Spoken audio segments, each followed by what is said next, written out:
አማራ ፋኖ ብሔራዊ ንቅናቄ ለህዝብ ደህንነት ሲባል ከዛሬ ግንቦት 21 2018 ዓመተ ምህረት ጀምሮ በሁሉም አካባቢ የሚደረጉ የትራፊክ እንቅስቃሴዎች ዝግ እንዲሆኑ ማሳሰቢያ የጥንቃቄ መመሪያ ማስተላለፉ ይታወቃል።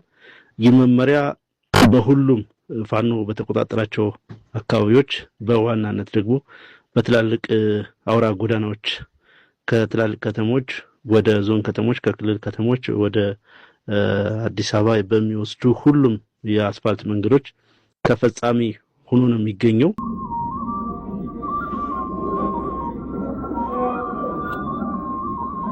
በመንደርተኞች ወከባና ባንዳዎች ጩኸት ሀገር አትፈርስም አሉ ሌተናል ጄኔራል ዘውዱ በላይ።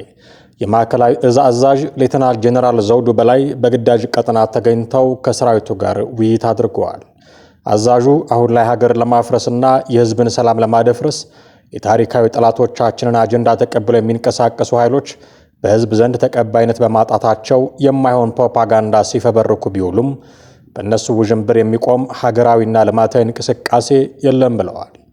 ለኢትዮጵያና ህዝቦቿ ሰላም ሲል ሰራዊታችን ሌት ተቀን ግዳጁን በአስተማማኝ ሁኔታ እየተወጣ ይገኛል ያሉት ጄኔራል መኮንኑ በመንደርተኞችና ወከባ ጩኸት ሀገር ትፈርሳለች ብሎ ማሰብ ሞኝነት ነው ብለዋል። እርሳቸው አሸባሪው ሸኔና ጽንፈኛው ቡድን ብለው የገለጿቸውን ጨምሮ በየጊዜው ወቅታዊ አጀንዳዎችን በመፍጠር ህዝቡን ለማደናገርና በሀገር ክብር ላይ ሊቆምሩ የሚያስቡ ማናቸውም ኃይሎች ከድርጊታቸው የማይታቀቡ ከሆነ ሰራዊቱ አስፈላጊውን እርምጃ እየወሰደ ህግ እንደሚያስከብርም አዛዡ አሳስበዋል። መራጩ ህዝብ ሰላሙ ተጠብቆ ድምፁን እንዲሰጥ አስተማማኝ ዝግጅት ተደርጓል አለ የኦሮሚያ ፖሊስ ኮሚሽን። ሰባተኛው ጠቅላላ ምርጫ ፍጹም ሰላማዊና ስኬታማ በሆነ መልኩ እንዲጠናቀቅ ከሌሎች የሀገር መከላከያና የፌዴራል የጸጥታ አካላት ጋር በከፍተኛ ቅንጅትና ቁርጠኝነት እየሰራ መሆኑን የኦሮሚያ ፖሊስ ኮሚሽን አስታውቋል። ኮሚሽኑ በክልሉ እያከናወነ ያለውን መጠነ ሰፊ የሰላም ማስከበር ስራ አስመልክቶ የኦሮሚያ ፖሊስ ኮሚሽነር ጄኔራል ድሪባ መኮንን በሰጡት መግለጫ የምርጫው የቅድመ ዝግጅት ምዕራፍ ከተጀመረበት ጊዜ አንስቶ ከፌዴራልና ከክልል የጸጥታ መዋቅሮች የተውጣጣ የጋራ ግብረ ኃይል ተቋቁሞ ቀጣይነት ያለው የጥበቃ ስራ በትኩረት ሲያከናውን መቆየቱን ገልጸዋል። ይህ በእንዲህ እንዳለ ሀገራዊ ምርጫውን ለማደናቀፍና በህዝብ ላይ ሁከት ለመፍጠር የተንቀሳቀሱ ጸረ ሰላም ኃይሎችን የመለየትና ተገቢውን እርምጃ የመውሰድ ስራ መከናወኑን ኮሚሽነር ጄኔራል ድሪባ መኮንን ጠቁመዋል።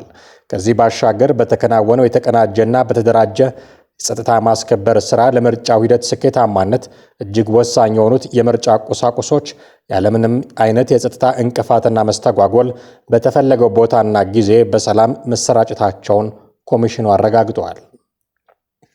የምርጫው ሂደት ፍጹም ሰላማዊ፣ ነፃና ዲሞክራሲያዊ ሆኖ እንዲጠናቀቅ በሁሉም የኦሮሚያ ክልል አካባቢዎች የተጀመረው የጸጥታ ጥበቃና ክትትል ስራ ምርጫው ተጠናቆ ውጤት እስኪገለጽ ድረስ በይበልጥ ተጠናክሮ እንደሚቀጥልም አመልክተዋል። በመሆኑም መላው የክልሉ ነዋሪዎችና መራጮች በፍጹም ራስ መተማመንና የደህንነት ስሜት በምርጫው ዕለት በነቂስ ወጥተው ውድ ድምፃቸውን እንዲሰጡ ኮሚሽኑ ጥሪውን አቅርበዋል። በየአካባቢው በልዩ ሁኔታ የተደራጀው የጋራ የጸጥታ ግብረ ኃይልም አጠቃላይ የምርጫው ሂደት እስከሚጠናቀቅ ድረስ የሰላም ማስከበርና የህግ የበላይነትን የማስከበር ኃላፊነቱን በትጋት እንደሚወጣም አስታውቋል። ጉዳይን የአየርላንድ መንግስትና የሰብአዊ መብት ተሟጋቾች እየተከታተሉት ነው። መርከብ ሙሉ ነዳጅ ለኬንያ ነጋዴዎች የሸጣችሁ ሚኒስትሮች ለመዋረድ ተዘጋጁ። ይህ የበረከት ገበሬዋ ማስፈራሪያና ማስጠንቀቂያ ነው። በፌዴራል ፖሊስ የምትፈለገውና በረከት ገበሬዋ በሚል የምትታወቀው በረከት ወርቁ አደራ በኢትዮጵያ ፍትህ ስርዓት ላይ ያላትን እምነት ማጣቷንና ጉዳዩን ወደ ዓለም አቀፍ ደረጃ እየወሰደችው መሆኑን ገልጻለች። በረከት ወርቁ በይፋዊ የፌስቡክ ገጿ ባሰፈረችው አዲስ መረጃ ቀደም ሲል በእስር ላይ በነበረችበት ወቅት በቂ ሕክምና እንዳታገኝ መከልከሏንና በሰብአዊ መብት ጥሰት ላይ ያተኮሩ በርካታ በደሎች እንደደረሱባት ገልጻለች። ፍርድ ቤት በነበራት ክርክርም እስከ ሰበር ሰሚ ችሎት ድረስ 14 ጊዜ ቀርቤ ፖሊስ ማስረጃ ባለማቅረቡ ፍርድ ቤቱ 7 ጊዜ በአስገዳጅ ፍቷት የሚል ትዕዛዝ ሰጥቶ ነበር ስትል የፍትህ ሂደቱን ተቃውሟለች። ግለሰቧ በዘገባዋ ላይ የድምፃዊ ቴዲ አፍሮ ማናጀር በሰላም ከተኛችበት ሆቴል ተይዛ ህገወጥ የጦር መሳሪያ ዝውውርና አደንዛዥ እጽ በሚል ያለምንም ማስረጃ መከሰሷንና ፍርድ ቤት ልቀቋት ቢልም ፖሊስ ፈቃደኛ እንዳልነበረ በምሳሌነት ጠቅሳለች። በአሁኑ ወቅት በኢትዮጵያ ውስጥ 85% የሚሆነው እስረኛ ያለ ጥፋቱ የታሰረ ነው ስትል ሞክሳለች። በአሁኑ ወቅት ጉዳዩ በአየርላንድ የሰብአዊ መብት ተሟጋቾችና በአገሪቱ ምክትል ጠቅላይ ሚኒስትር ቢሮ እየታየ መሆኑን የገለጸችው በረከት ነገሩ ወደ ዓለም አቀፍ ፍርድ ቤት ሊያመራ እንደሚችልም ማስጠንቀቃለች። ማስረጃዎችን ስለያዝኩ ለዓለም አቀፍ ጋዜጠኞች አሳልፌ እሰጣለሁ ያለችው በረከት ገበሬዋ መርከብ ሙሉ ነዳጅ ለኬንያ ነጋዴዎች የሸጣችሁ ሚኒስትሮች ለመዋረድ ተዘጋጁ ስትል በከፍተኛ ባለስልጣናት ላይ ከባድ የሚስጥር መግለጥ ማስፈራሪያም ሰንዝራለች። የአማራ ፋኖ ብሔራዊ ንቅናቄ አፋብን የተሰኘው ታጣቂ ቡድን በአማራ ክልል ለ5 ቀናት የሚቆይ እንቅስቃሴ እገዳ መጣሉን ተከትሎ ከባህር ዳር ወደ ተለያዩ ከተሞች የሚጓዙ አሽከርካሪዎች ስራቸውን ማቆማቸውን ሰምቻለሁ ሲል ኢትዮጵያን ኢንሳይደር ዘግቧል። በጎንደርና በደብረ ማርቆስ ከተሞች የሚገኙ የህዝብ ማመላለሻ አውቶቡስ መናኸሪያዎችም በተመሳሳይ ምንም አይነት ስምሪት አለማስተናገዳቸውን የዓይን እማኞችን ጠቅሶ ዘግቧል። አፋብን ከ2 ቀናት በፊት ባወጣው መግለጫ አርብ ግንቦት 21 ቀን 2018 ዓ.ም ጀምሮ ለከታታይ 5 ቀናት ከአምቡላንሶች በስተቀር ሁሉም መንገዶች ለተሽከርካሪ ዝግ መደረጋቸውን አስታውቆ ነበር። ንቅናቄው በተሽከርካሪዎች ላይ ገደቡን የጣለው የህዝብን ደህንነት ለመጠበቅ ሲባል እንደሆነ በመግለጫው ላይ አመልክቷል። ታጣቂ ቡድኑ በዚህ መግለጫው በአማራ ክልልና በሌሎች አካባቢዎች የተፋፋመ ጦርነት ባለበት ሁኔታ ገዢው ፓርቲ በመጪው ሰኞ ግንቦት 24 የምርጫ ድግስ ማዘጋጀቱን ኮንነዋል። ምርጫው ህዝቡን ባሳተፈ መንገድ እንደማይከናወንና የምርጫ ሂደትን ለማካተት የሚያበቃ አንዳችም ቅድመ ሁኔታ ያልተሟላ መሆኑን ገዢው ፓርቲ እንደሚያውቅ የገለጸው አፋብን ሂደቱን የሚያከናውነው ዓለም አቀፍ ማህበረሰቡንና ሌላውን ኢትዮጵያዊ ጭምር ለማታለል ነው ሲል ይወነጅላል። ከመከላከያ ሰራዊት ጋር የሚደረጉ ውጊያዎች በበርካታ አካባቢዎች ከሌላው ጊዜ በባሰ ሁኔታ ተጠናክረው ቀጥለዋል ሲል በመግለጫው ያስታወቀው አፋብን ይህን ተከትሎ በሰላማዊ ዜጎች ላይ የሚደርሰውን ጉዳት ለማስቀረት የጉዞ እገዳ የያዘውን የጥንቃቄ መልእክት ማስተላለፍ አስፈላጊ ሆኖ መገኘቱን ያብራራል። ይህን የእንቅስቃሴ እገዳ በመፍራት በባህር ዳር ከተማ የሚገኙ አሽከርካሪዎች ከጉዞ ራሳቸውን አቅበው ውለዋል ነው የሚለው የኢትዮጵያን ኢንሳይደር ዘገባ። በባህር ዳርና ጎንደር ያሉ 2 መናኸሪያዎች አዲስ አበባን ጨምሮ ወደ ደብረ ማርቆስ፣ ጎንደርና ደሴ ከተሞች የሚጓዙ የህዝብ ማመላለሻዎችና መኪናዎች ተሳፋሪዎችን የሚጭኑባቸውና የሚያወርዱባቸው ቦታዎች ናቸው። ከነዚህ መናኸሪያዎች የሚነሱ ተሽከርካሪዎች ከመዳረሻቸው አስቀድመው በሚገኙ የተለያዩ ከተሞች ለሚገኙ ነዋሪዎችም የትራንስፖርት አገልግሎት ይሰጣሉ። ከባህር ዳር ወደ ጎንደር እስቴ ወረዳ ተሳፋሪዎችን የሚያጓጉዙ ሃይሩፍ ሚኒባስ ባለቤት የሆኑ አንድ ግለሰብ የነበራቸውን ጉዞ መሰረዛቸውን ነግረውኛል ብሏል ኢትዮጵያን ኢንሳይደር በዘገባው። ሚኒባሳቸውን በጎንደርን በር መናኸሪያ ያቆሙት እኚሁ አሽከርካሪ ከጉዟቸው የታቀቡት በአፋብን የተላለፈውን የእንቅስቃሴ ገደብ ማስጠንቀቂያ ሰምተው እንደሆነም አስረድተዋል። አሽከርካሪው እገዳውን ተላልፈው ቢንቀሳቀሱ በታጣቂ ቡድኑ እርምጃ ሊወሰድብን ይችላል የሚል ስጋት እንዳላቸውም ገልጸዋል። ከባህር ዳር ወደ ፍኖተ ሰላም መጓዝ የነበረበት አንድ የህዝብ ማመላለሻ ሹፌርም ያለውን ተመሳሳይ ስጋት ለኢትዮጵያ ኢንሳይደር ዘጋቢ ማጋራቱም ነው የተነገረው። እገዳውን ጥሰን ብንወጣ አደጋ ይደርስብናል፣ አይ ብለን ፈርተን ብንቀመጥ ደግሞ እዚህ መናኸሪያ ውስጥ መስራት አንችልም፣ በአጠቃላይ አጣብቂኝ ውስጥ ነው ያለነው ሲል አሽከርካሪው ያለበትን አስቸጋሪ ሁኔታ ያስረዳል። ወደ የቤተሰቦቻቸው ለመጓዝ አቅደው የነበሩ የባህር ዳር ዩኒቨርሲቲ ተማሪዎችም በእንቅስቃሴ እገዳው ምክንያት ተቸግረው ታይተዋል ነው የተባለው።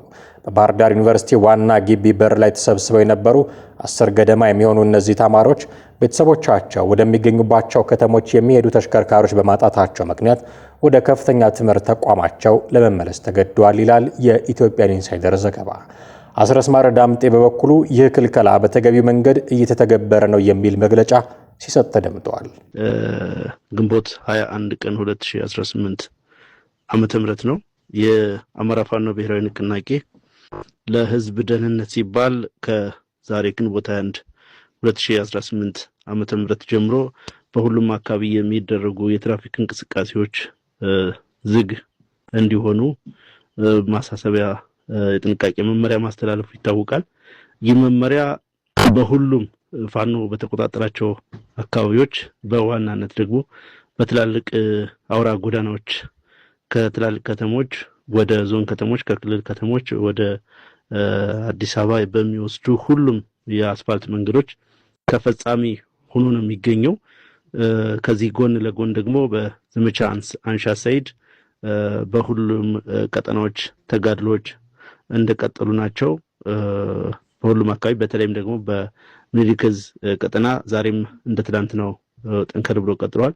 በሸዋ አካባቢም እንዲሁ በርካታ ወደ ውጊያዎች ሲደረጉ ነው የዋሉት።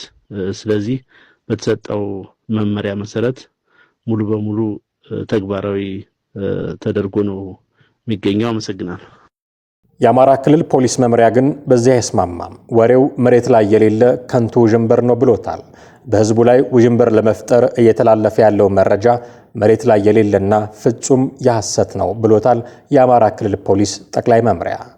የአማራ ክልል ፖሊስ ጠቅላይ መምሪያ 7ኛው ጠቅላላ ምርጫ በተሳካ ሁኔታ እንዲፈጸም በክልሉ የሚገኘው የጸጥታ ኃይል በሰው ኃይልና በሎጂስቲክስ ሙሉ ዝግጅቱን አጠናቆ ወደ ተግባር መግባቱን ገልጿል።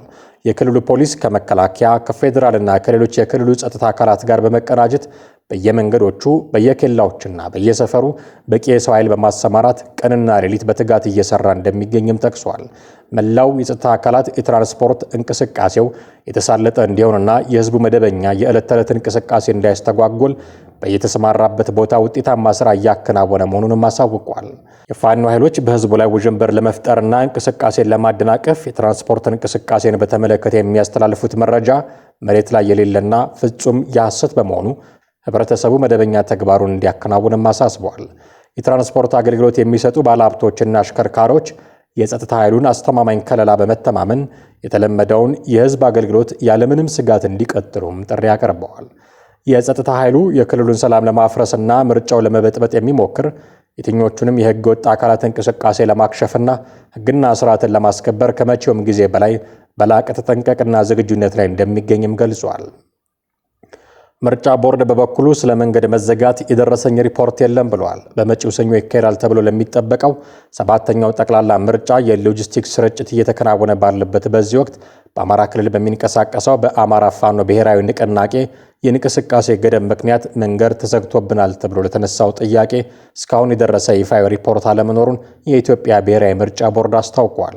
የቦርዱ ዋና ሰብሳቢ ሜላትወርቅ ኃይሉ የሎጂስቲክስ ስርጭቱ በጥሩ ሁኔታ መጠናቀቁን ትናንት ምሽት በሰጡት ማብራሪያ ቢገልጹም በአማራና በጋምቤላ ክልሎች በሚገኙ 9 የምርጫ ክልሎች ላይ ግን እስካሁን የምርጫ ቁሳቁስ አለመድረሱን አምነዋል። በተለይም በአማራ ክልል የሚንቀሳቀሰው የአማራ ፋኖ ብሔራዊ ንቅናቄ አፋብን ያስተላለፈውን የንቅስቃሴ ገደብ ተከትሎ መንገዶች ተዘግተውብናል እየተባለ ስለሚነሳው ቅሬታ ከተጠየቁ በኋላ ሰብሳቢዋ በሰጡት ምላሽ በንቅስቃሴ ገደቡ ምክንያት የደረሰባቸውን መስተጓጎል በተመለከተ እስካሁን ድረስ ወደ ቦርዱ የመጣ ይፋዊ ሪፖርት የለም ብለዋል። ይሁን እንጂ ሰብሳቢዋ አክለው እንዳረጋገጡት በአማራ ክልል ከሚገኙ 48 የምርጫ ክልሎች ውስጥ በጸጥታ ምክንያት ምዝገባ ዘግይቶ በነበረባቸው 40 ክልሎች ላይ ብቻ ምዝገባ መከናወን የቻለ ሲሆን ቀሪዎቹ 8 የአማራ ክልል የምርጫ ክልሎች ግን ዘንድሮ ምርጫ የማይካሄድባቸው መሆኑ ታውቋል። ጄኔራሉ አልታገትኩም አሉ። በቅርቡ ከስልጣናቸው በግድ እንዲነሱ የተደረጉት ሌተና ጄኔራል ታደሰ ወረደ ታግተዋል አሊያም የቁም እስር ላይ ናቸው የሚሉ መረጃዎች በስፋት ሲሰራጩ ነበረ። ጄኔራሉ ግን እኔ አልታገትኩም የሚል አጭር ምላሽ ስለመስጠታቸው ነው የተሰማው።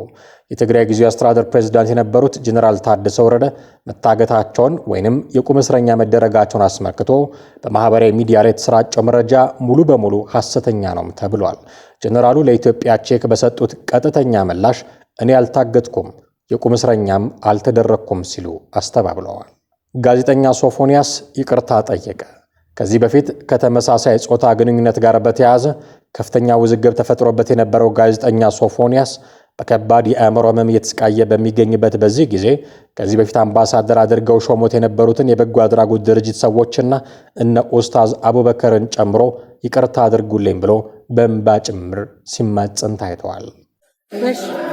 በአሞሌር በጎ አድራጎት ድርጅት አምባሳደር አድርጋችሁ ሾማችሁ በድያችኋለሁ።